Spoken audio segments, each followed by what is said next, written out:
La joie des étudiants de la Havane en décembre, après l'annonce du rapprochement diplomatique historique entre leur pays et les États-Unis.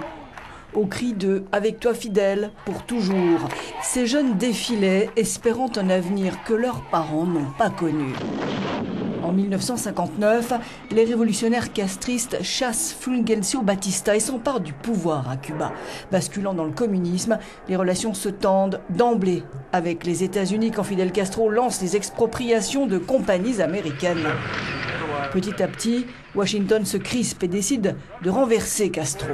En 1961, c'est le désastreux épisode de la baie des Cochons.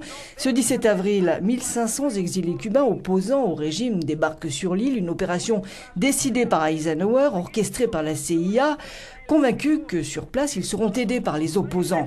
Mais Castro a eu vent de l'opération. En quelques heures, l'affaire est réglée, 118 morts, 1200 prisonniers. Dès lors, Cuba et les États-Unis deviennent ennemis. En février 1962, Kennedy impose l'embargo, toujours en vigueur.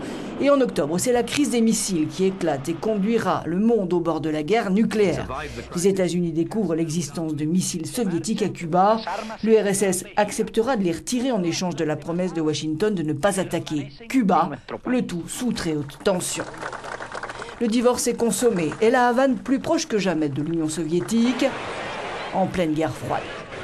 Lorsque l'URSS s'effondre, Cuba, privé de son protecteur, doit se reconstruire commercialement et diplomatiquement.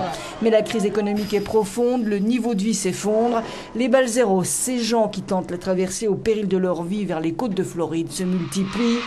Épine diplomatique supplémentaire entre les deux pays, l'affaire du petit Elian González entre 1999 et 2000 sera emblématique de ce phénomène. Des signes de détente étaient apparus ces dernières années, jusqu'à cette poignée de main historique entre Barack Obama et Raúl Castro en décembre 2013 à Soweto, lors des obsèques de Nelson Mandela. Symbole annoncé d'une nouvelle ère, les Cubains se plaisent à rêver.